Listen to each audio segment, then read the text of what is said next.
नमस्कार दोस्तों, कैसे आप सब। स्वागत है आप सभी का नारायण सर क्लासेस में। आज के वीडियो में हम बात करेंगे कक्षा 10 के विज्ञान विषय का अध्याय 1 का भाग 6 के बारे में। इससे पहले हमने भाग 5 तक बताया है, जिसमें हमने रासायनिक अभिक्रियाओं के प्रकार के बारे में बताया था। ये बताया गया कि रासायनिक अभिक्रियाएं जो है 5 प्रकार की होती है, जिसमें से 2 रासायनिक अभिक्रियाओं के बारे में पढ़ाया जा चुका है। एक है संयोजन अभिक्रिया और दूसरा है वियोजन या अपघटन अभिक्रिया। आज हम तीसरी रासायनिक अभिक्रिया के बारे में पढ़ेंगे, जो है विस्थापन अभिक्रिया। तीसरी रासायनिक अभिक्रिया क्या है? तो विस्थापन अभिक्रिया। ये है क्या? तो वे रासायनिक अभिक्रिया जिसमें एक अभिकारक के परमाणु या परमाणु समूह दूसरे अभिकारक के परमाणु या परमाणु समूह से विस्थापित हो जाते हैं, ऐसी अभिक्रिया को विस्थापन अभिक्रिया कहा जाता है। यानी कि कह सकते हैं कि वे अभिक्रिया जिसमें एक अभिकारक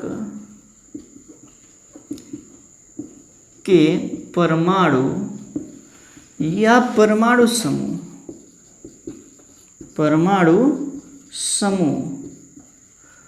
दूसरे अभिकारक के परमाणु या परमाणु समूह से विस्थापित हो जाते हैं, ऐसी अभिक्रिया को जो है विस्थापन अभिक्रिया कहा जाता है। जैसे कि कॉपर सल्फेट के विलयन में जिंक का टुकड़ा डाला जाता है, तो वह जिंक सल्फेट और कॉपर में परिवर्तित हो जाता है। क्या मतलब हुआ? यहाँ पे जिंक ने कॉपर को विस्थापित किया। जिंक ने किसको विस्थापित किया? कॉपर को विस्थापित किया। अतः यह कौन सी अभिक्रिया है? विस्थापन या प्रतिस्थापन अभिक्रिया है। यानी कि कह सकते हैं कि वे रासायनिक अभिक्रिया जिसमें किसी एक अभिकारक का परमाणु या परमाणु समूह दूसरे अभिकारक के परमाणु या परमाणु समूह से विस्थापित हो जाता है, ऐसी अभिक्रिया को जो है विस्थापन अभिक्रिया कहा जाता है। अब बात करेंगे आखिर में कौन सा परमाणु समूह विस्थापित करेगा। तो अधिक अभिक्रियाशील जो होते हैं वे कम अभिक्रियाशील को विस्थापित कर देते हैं। लिख सकते हैं अधिक अभिक्रियाशील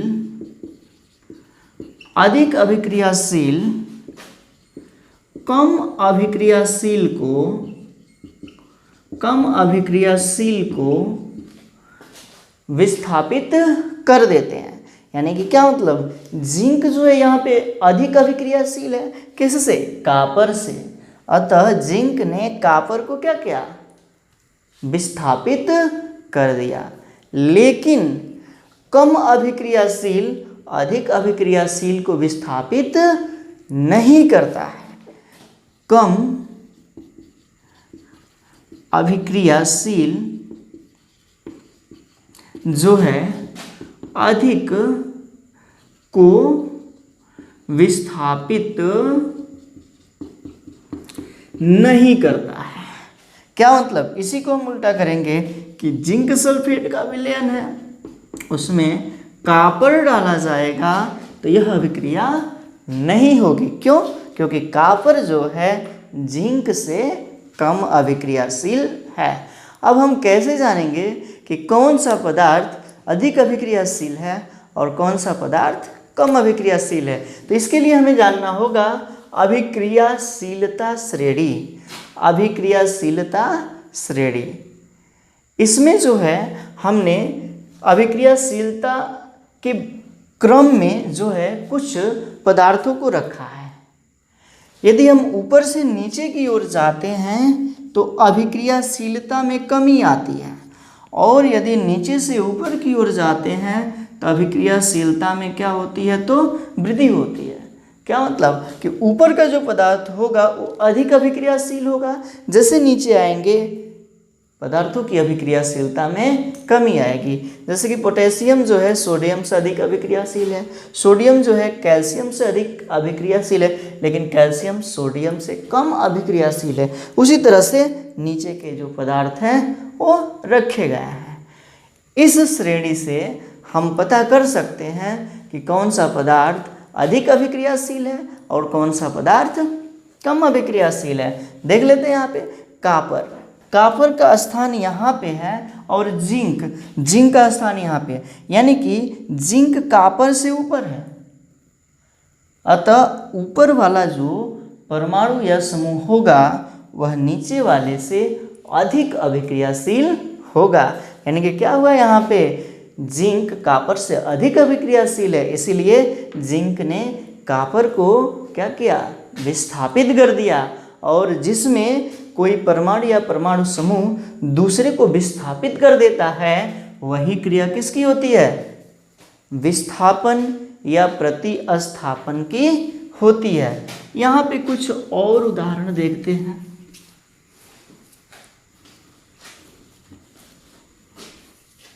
कुछ और उदाहरण देख लेते हैं, जैसे कि लेड है। लेड यह जो है कॉपर क्लोराइड में जो है कॉपर को विस्थापित कर देता है, यानी कि PbCl2 और प्लस कॉपर। लेड जो है किसको विस्थापित कर रहा है, कॉपर को। तो क्या हुआ यहाँ पे, लेड देख लेते हैं कॉपर से ऊपर है, यानी कि लेड कॉपर से अधिक अभिक्रियाशील है। उसी तरह से कॉपर सल्फेट के विलयन में आयरन का टुकड़ा डाला जाता है तो आयरन सल्फेट और कॉपर प्राप्त होता है। तो यहाँ पे देखते हैं क्या कि आयरन ने कॉपर को विस्थापित किया। अब कहेंगे कि आयरन कॉपर से अधिक अभिक्रियाशील है। यहाँ पे देख लेते हैं, आयरन जो है इसका स्थान यहाँ पे और कॉपर का स्थान, मतलब कि कॉपर से आयरन ऊपर है, अतः आयरन जो है कॉपर से अधिक अभिक्रियाशील है। तो यहाँ पे जो है तीसरी रासायनिक अभिक्रिया कंप्लीट हुई, जो क्या है, विस्थापन अभिक्रिया। अब जो है चौथी रासायनिक अभिक्रिया के बारे में जानते हैं। क्या है चौथी रासायनिक अभिक्रिया के बारे में जान लेते हैं, जो है क्या, द्विविस्थापन अभिक्रिया। द्विविस्थापन अभिक्रिया, द्विविस्थापन अभिक्रिया। तो ये है क्या, तो वे रासायनिक अभिक्रिया जिसमें अभिकारकों के मध्य आयनों का आदान प्रदान होता है। किसका, आयनों का आदान प्रदान होता है, आदान प्रदान होता है। ऐसी अभिक्रिया को जो है विस्थापन क्या कहते हैं, द्विविस्थापन अभिक्रिया कहा जाता है। चौथी अभिक्रिया क्या है, द्विविस्थापन अभिक्रिया। तो वे रासायनिक अभिक्रिया जिसमें आयनों का आदान प्रदान होता है वह अभिक्रिया जो है द्विविस्थापन अभिक्रिया कहलाती है। जैसे कि उदाहरण ले लेते हैं, सोडियम सल्फेट Na2SO4 के विलयन में बेरियम क्लोराइड का विलयन मिलाया जाता है। बेरियम क्लोराइड का विलयन मिलाया जाता है तो बेरियम सल्फेट का अवक्षेप प्राप्त होता है, BaSO4 का अवक्षेप प्राप्त होता है और उसके साथ साथ सोडियम क्लोराइड का निर्माण होता है। यहाँ पे सोडियम 2 है तो यहाँ पर भी क्या कर लेते हैं, 2 कर लेते हैं। रिएक्शन संतुलित है। और यहाँ पे क्या हो रहा है, तो यह अभिक्रिया द्विविस्थापन की है। कैसे आयनों का आदान प्रदान हो रहा है, तो इसको हम आयनों में तोड़ देते हैं तो यहाँ पे जो है सोडियम एक धन आयन यानी कि एक इलेक्ट्रॉन का त्याग करता है। SO4 2 ऋण आयन में परिवर्तित होते हैं। बेरियम जो है 2 धन आयन, क्लोरीन 1 ऋण आयन में। अब क्या है कि 2 धन आयन जो है 2 ऋणायनों से जुड़ जाता है, यानी कि इसका आयन इसके आयन से आदान प्रदान किया और बना लिया क्या, BaSO4। उसी तरह से इसका एक ऋणायन इसके एक धन आयन से जुड़ करके बना लिया क्या, NaCl। तो क्या हुआ यहाँ पे, अभिकारकों के मध्य आयनों का आदान प्रदान हुआ। अतः यह अभिक्रिया कौन सी है, द्विविस्थापन अभिक्रिया। द्विविस्थापन अभिक्रिया। द्विविस्थापन अभिक्रिया के और उदाहरण देख लेते हैं, जैसे कि CuSO4 है। CuSO4 इसकी क्रिया जो है NaOH से कराया जाता है, सोडियम हाइड्रोक्साइड से कराया जाता है।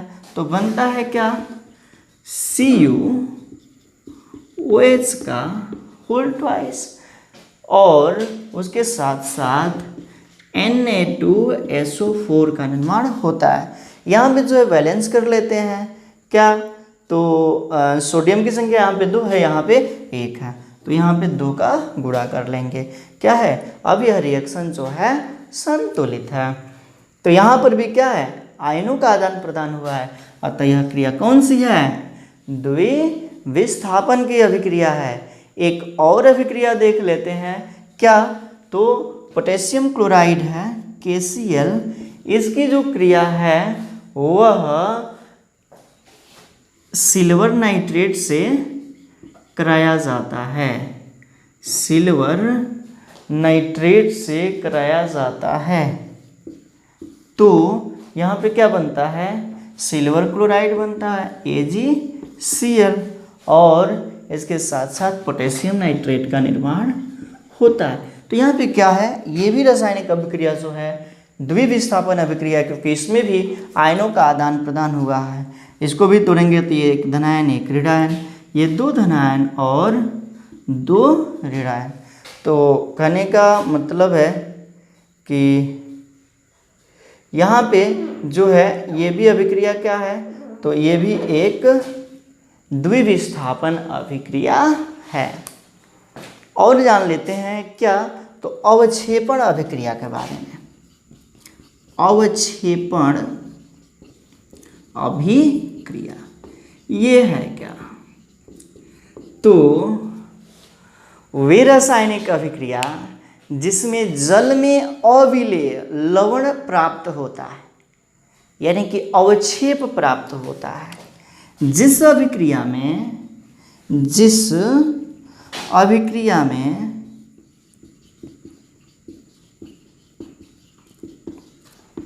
जल में अविलेय लवण प्राप्त होता है, लवण प्राप्त होता है। अविलेय लवण का मतलब क्या, अवक्षेप। तो ऐसी अभिक्रिया को जो है अवक्षेपण अभिक्रिया कहा जाता है। जैसे कि ये एग्जाम्पल लेते हैं, यहाँ पे जो है क्या है, BaSO4 नामक एक श्वेत यानी कि सफेद अवक्षेप प्राप्त हुआ है। अतः यह अभिक्रिया कौन सी है, अवक्षेपण अभिक्रिया, यानी कि वे रासायनिक अभिक्रिया जिसमें जल में अविलेय अवक्षेप प्राप्त होता है, ऐसी अभिक्रिया को जो है कहा जाता है क्या, अवक्षेपण अभिक्रिया। अब जो है यहाँ पे कुछ अभ्यास प्रश्न दिए हैं, उस अभ्यास प्रश्न को देख लेते हैं, जिसमें 13वां प्रश्न है क्या, इससे पहले 12 प्रश्न हमने पहले करवा दिया है। 13वां प्रश्न क्या है, तो विस्थापन और द्विविस्थापन अभिक्रियाओं में क्या अंतर है। तो विस्थापन अभिक्रिया में परमाणु या परमाणु समूह विस्थापित होता है और द्विविस्थापन अभिक्रिया में आयनों का आदान प्रदान होता है। स्पष्ट है यहाँ पे जो है। उसके बाद से इन अभिक्रियाओं के समीकरण लिखिए, समीकरण भी हमने यहाँ पे लिखा है। उसके बाद से 14 क्वेश्चन क्या है, 14 नंबर पे, तो सिल्वर के शोधन में सिल्वर नाइट्रेट के विलयन से सिल्वर प्राप्त करने के लिए कॉपर धातु द्वारा विस्थापन किया जाता है। इस प्रक्रिया के लिए क्या करना है, आवश्यक अभिक्रिया लिखना है। इसके लिए क्या अभिक्रिया है उसको लिखना है। ये भी क्वेश्चन कर लेते हैं। क्या है 14वां जो क्वेश्चन है उसका उत्तर देख लेते हैं 14 नंबर पे। तो कह रहा है क्या, सिल्वर के शोधन में सिल्वर नाइट्रेट के विलयन में क्या है, तो सिल्वर नाइट्रेट का विलयन है। सिल्वर नाइट्रेट का सूत्र होता है AgNO3 के विलयन में सिल्वर प्राप्त करने के लिए कापर धातु द्वारा विस्थापन किया जाता है। किस धातु द्वारा, तो कापर धातु द्वारा विस्थापन किया जाता है। तो कापर क्या है, Ag से अधिक क्रियाशील है, तो इसलिए कापर Ag को क्या कर लेगा, विस्थापित कर लेगा और बनाएगा क्या, CuNO3 का होल ट्वाइस प्लस Ag। तो यहाँ पे क्या हुआ कि कापर ने सिल्वर को विस्थापित कर लिया और जिसके द्वारा कि सिल्वर प्राप्त हुआ। इसको बैलेंस कर लेंगे। NO3 की संख्या यहाँ पे 2 है और यहाँ पे 1 है, तो क्या करेंगे, यहाँ पे 2 का गुणा कर लेंगे और उसके बाद से Ag की भी संख्या 2 हो जाएगी। तो क्या हो गया, यह जो समीकरण है क्या है, संतुलित समीकरण है। 15वां क्वेश्चन कर रहा है अवक्षेपण अभिक्रिया से आप क्या समझते हैं, उदाहरण दे करके समझाइए। अभी हमने अवक्षेपण के बारे में बताया कि वे रासायनिक अभिक्रिया जिसमें जल में अविलेय अवक्षेप प्राप्त होते हैं, ऐसी अभिक्रिया को जो है अवक्षेपण अभिक्रिया कहा जाता है। अभी जो है इसको बैक करके देखेंगे तो वहाँ पे इसका उत्तर मिल जाएगा। अब जो है 5वीं अभिक्रिया है उपचयन अपचयन रासायनिक अभिक्रिया। उपचयन अपचयन रासायनिक अभिक्रिया, थोड़ा सा इंक ले लेते हैं इसमें, उसके बाद से जो है कंटिन्यू करेंगे। 1 मिनट।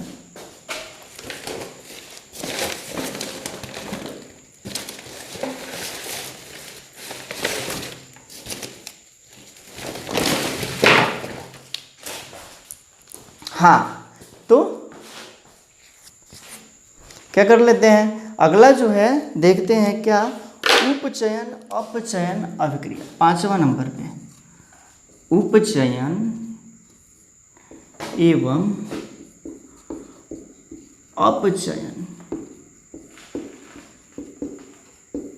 अभिक्रिया, ये है क्या।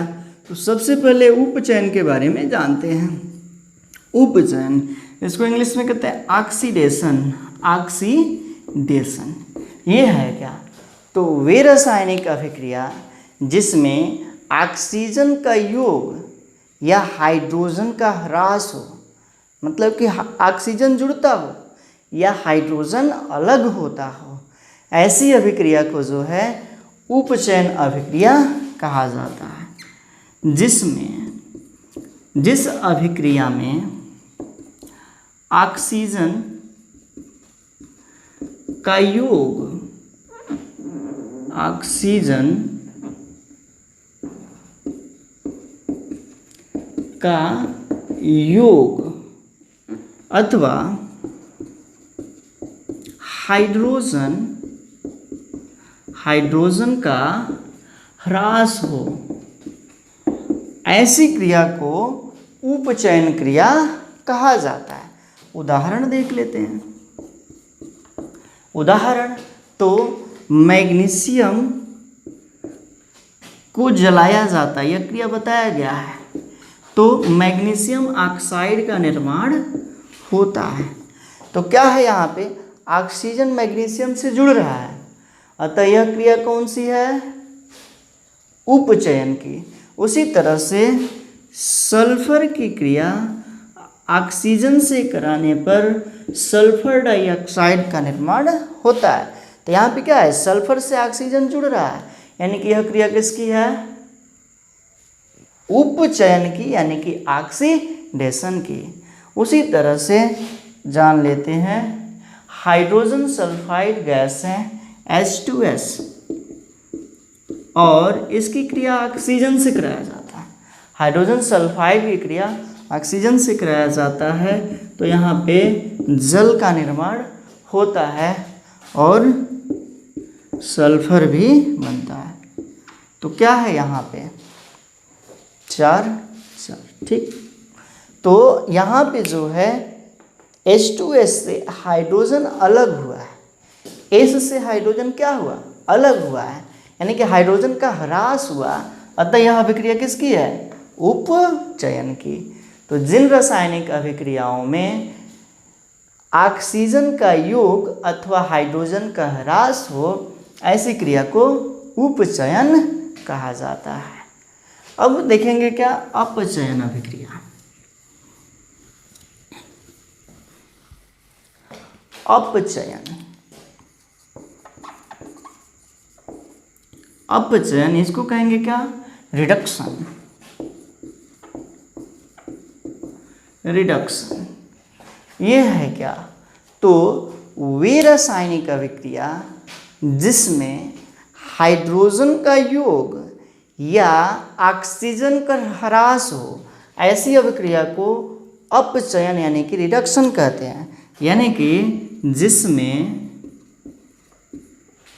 ऑक्सीजन का ह्रास, ऑक्सीजन का ह्रास या हाइड्रोजन का योग हो, हाइड्रोजन का योग हो, ऐसी क्रिया को अपचयन यानी कि रिडक्शन कहते हैं। जैसे कि मैग्नीशियम, जैसे कि क्या चीज़, तो मैग्नीशियम ऑक्साइड जो है मैग्नीशियम और ऑक्सीजन में विभक्त हो जाता है। मैग्नीशियम ऑक्साइड किस में, मैग्नीशियम और ऑक्सीजन में विभक्त हो जाता है। तो यहाँ पे क्या हुआ, ऑक्सीजन का ह्रास हुआ है, यहाँ पे ऑक्सीजन का ह्रास हुआ है। अतः यह क्रिया किसकी है, तो यह क्रिया जो है अपचयन की है। उसी तरह से KClO3, KClO3 इसको जो है गर्म किया जाता है तो यह KCl में और इसके साथ साथ ऑक्सीजन में परिवर्तित हो जाता है। अतः यहाँ पे क्या है, तो यहाँ से ऑक्सीजन का ह्रास हुआ, अतः यह क्रिया किसकी है, अपचयन की है। आगे जो है देख लेते हैं क्या, H2 plus Cl2 equal to 2HCl। यहाँ पे क्या है, तो हाइड्रोजन और क्लोरीन के बीच अभिक्रिया हुई तो हाइड्रोजन क्लोराइड बना, यानी कि हाइड्रोजन क्लोरीन से जुड़ रहा है। वही तो कहा गया कि हाइड्रोजन का योग हो, ऐसी अभिक्रिया को क्या कहेंगे, अपचयन कहा जाएगा। अब जो है एक साथ देख लेते हैं क्या, ऑक्सीकरण अपचयन यानी कि उपचयन अपचयन। उपचयन अपचयन अभिक्रिया यानी कि रेडॉक्स, रेडॉक्स रिएक्शन।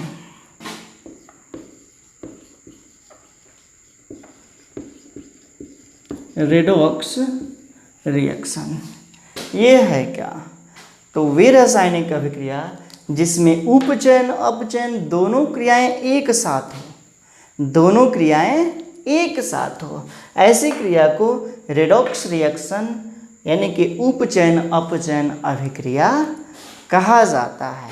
या ये कह सकते हैं कि जिस रासायनिक अभिक्रिया में एक अभिकारक उपचयित तथा दूसरा अभिकारक अपचयित होता हो, वह क्रिया रेडॉक्स क्रिया कहलाती है। यानी कि जिसमें एक अभिकारक उपचयित एवं दूसरा अपचयित होता हो, अपचयित होता हो, ऐसी अभिक्रिया जो है उपचयन अपचयन अभिक्रिया कहलाती हैं। उदाहरण के रूप में देख लेते हैं CuO plus H2, CuO plus H2 तो बनता है Cu प्लस H2O। क्या बनता है? तो Cu प्लस H2O का निर्माण होता है। तो देख लेते हैं यहाँ पे क्या है, हाइड्रोजन है और हाइड्रोजन में ऑक्सीजन जुड़ा हुआ है। क्या जुड़ा है? ऑक्सीजन। अतः यह क्रिया किसकी है? उपचयन की है, उपचयन की है। यहाँ पे कॉपर ऑक्साइड है और केवल कॉपर प्राप्त हुआ, यानी कि ऑक्सीजन यहाँ से अलग हो रहा है, यानी कि यह क्रिया किसकी है? तो अपचयन की है। तो यहाँ पे क्या हुआ कि दोनों क्रियाएं इसमें देखने को मिल रही हैं, उपचयन और अपचयन की। यहाँ पे कह सकते हैं कि हाइड्रोजन उपचयित हुआ और कॉपर अपचयित हुआ। ऐसे क्रिया को रेडॉक्स रिएक्शन यानी कि उपचयन अपचयन अभिक्रिया कहा जाता है, उपचयन अपचयन अभिक्रिया कहा जाता है। अब जो है इसका कुछ और अन्य उदाहरण लिख लेते हैं, रेडॉक्स रिएक्शन के और उदाहरण, जैसे कि क्या होगा? ZnO plus C, zinc oxide की क्रिया कार्बन से कराने पर जिंक और कार्बन मोनोऑक्साइड का निर्माण होता है। जिंक और कार्बन मोनोऑक्साइड का निर्माण होता है। यह क्रिया कैसे उपचयन अपचयन की है? तो कार्बन में यहाँ पे ऑक्सीजन जुड़ा है, यानी कि कार्बन उपचयित हो रहा है, जिंक से ऑक्सीजन अलग हो रहा है, यानी कि जिंक ऑक्साइड का क्या हो रहा है? अपचयन हो रहा है। अतः यह क्रिया किसकी है? रेडॉक्स की है, यानी कि उपचयन अपचयन की है। और एग्जाम्पल देते हैं, MnO2, इसकी क्रिया जो है हाइड्रोक्लोरिक अम्ल से करवाया जाता है, HCl से। तो यहाँ पे जो है MnCl2 का निर्माण होता है, उसके साथ साथ H2O और क्लोरीन गैस का निर्माण होता है, H2O प्लस Cl2। तो यहाँ पे देख लेते हैं क्या हुआ। तो यही हाइड्रोजन है और Mn है। Mn से क्या हुआ है? ऑक्सीजन का ह्रास हुआ है, यानी कि यहाँ पे अपचयन हुआ है, और यहाँ पे जो है हाइड्रोजन का ह्रास हुआ है।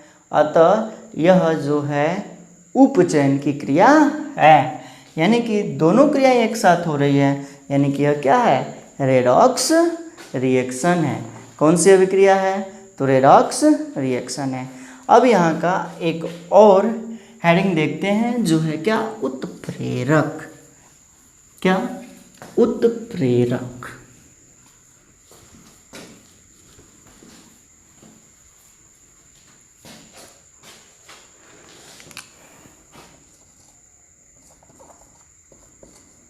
उत्प्रेरक क्या है? तो वे पदार्थ जो रासायनिक अभिक्रिया के वेग को परिवर्तित कर देते हैं परंतु स्वयं अपरिवर्तित रहते हैं, ऐसे पदार्थ को उत्प्रेरक कहा जाता है। और ऐसी क्रिया उत्प्रेरण की होती है, यानी कि कह सकते हैं कि वे पदार्थ जो रासायनिक अभिक्रिया के वेग को परिवर्तित कर देते हैं परंतु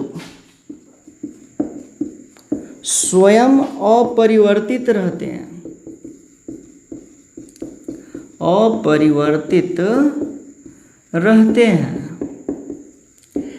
ऐसे पदार्थ को उत्प्रेरक कहा जाता है। और यह अभिक्रिया उत्प्रेरण की होती है, उत्प्रेरण कहलाती है। यह अभिक्रिया उत्प्रेरण कहलाती है, यानी कि कुछ ऐसे पदार्थ होते हैं जो रासायनिक अभिक्रिया के वेग को परिवर्तित कर देते हैं।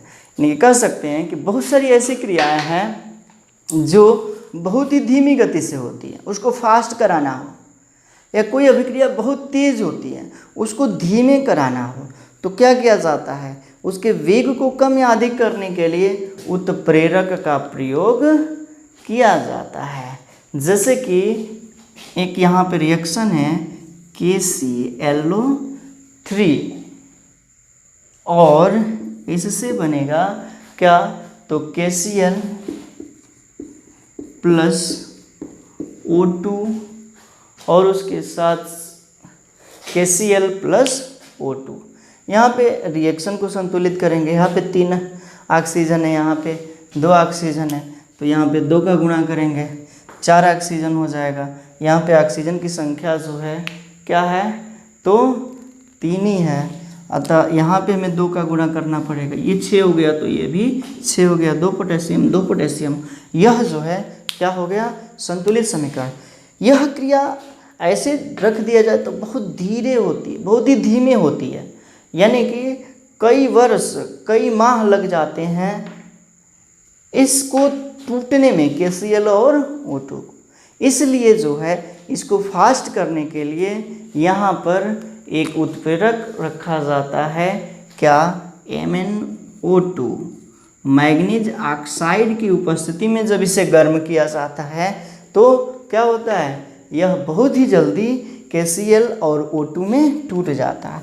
तो यहाँ पे उत्प्रेरक क्या है, उत्प्रेरक है मैग्नीज ऑक्साइड, मैग्नीज ऑक्साइड। उसी तरह से वनस्पति तेल, वनस्पति तेल है और इसकी क्रिया हाइड्रोजन से होती है, तो वनस्पति घी का निर्माण होता है, वनस्पति घी का निर्माण होता है। लेकिन यह क्रिया भी बहुत स्लो होती है, इसको तेज करना हो तो यहाँ पे एक उत्प्रेरक लगाया जाता है, क्या, निकिल। यानी कि निकिल क्या है, तो उत्प्रेरक है। तो वे रासायनिक अभिक्रिया जिसमें जो वे पदार्थ जो रासायनिक अभिक्रिया के वेग को परिवर्तित कर देते हैं उत्प्रेरक कहलाते हैं। अब जो है अगला हेडिंग होगा धातुओं का संक्षारण। क्या, धातुओं का संक्षारण।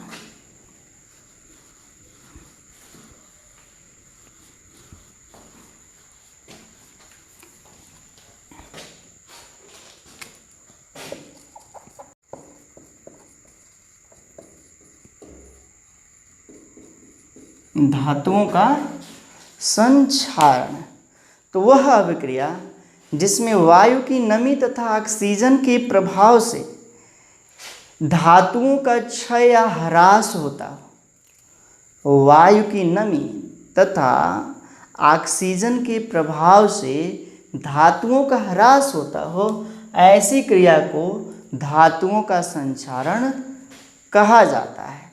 जैसे कि देखे होंगे कि लोहा जो है प्रारंभ में जैसे हम लोग उसको दुकान से लाते हैं तो क्या होता है, चमकता है, लेकिन कुछ दिनों बाद उसकी चमक धूमिल होने लगती है।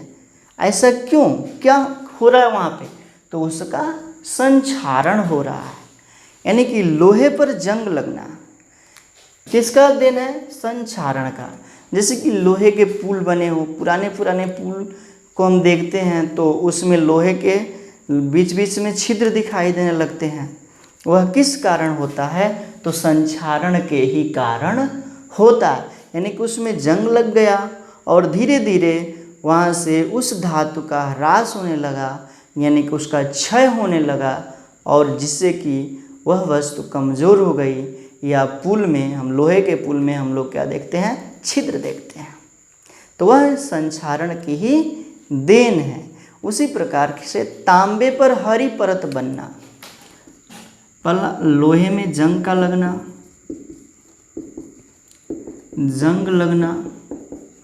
उसके बाद से तांबे पर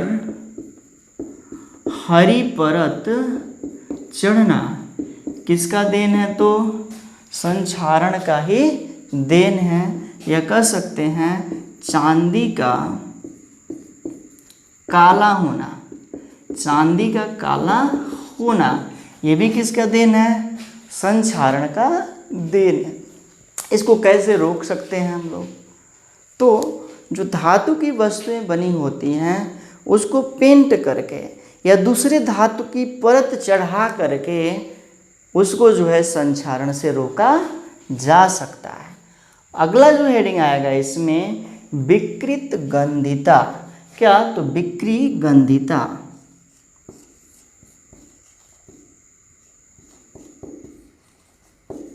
ये है क्या? विक्री गंधिता। तो वसायुक्त और तेलीय खाद्य सामग्री जो है वायु के संपर्क में आने पर उपचयित हो जाते हैं, जिस कारण से उसके स्वाद व गंध में परिवर्तन हो जाता है।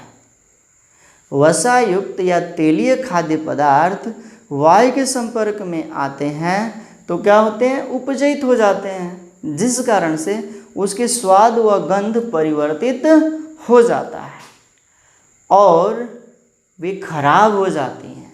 इसी क्रिया को क्या कहते हैं? विकृत गंधिता कहा जाता है। इसी को क्या कहेंगे? विक्री गंधिता कहा जाता है। विक्री गंधिता से बचने के लिए क्या करना चाहिए? तो जो खाद्य पैकेट आते हैं उसमें नाइट्रोजन गैस भरा जाता है, जिस कारण से कि उसमें विक्री गंधिता न हो। जैसे कि चिप्स के पैकेट जो है उसमें जो है नाइट्रोजन गैस भर दिया जाता है, जिस कारण से कि जो चिप्स है वो खराब नहीं होता है। तो यहाँ पे हमने जो है कक्षा 10 का विज्ञान विषय का पहला अध्याय कंप्लीट कर लिया है। अब यहाँ पे जो अभ्यास प्रश्न है उस अभ्यास प्रश्न को प्रयास करेंगे कि एक ही वीडियो में हो जाए, उसको लेकर के आएंगे। इस वीडियो में इतना ही रहने देते हैं। हमारे चैनल को सब्सक्राइब कीजिए, बेल आइकन को प्रेस कीजिए, वीडियो को लाइक कीजिए और शेयर कीजिए। धन्यवाद।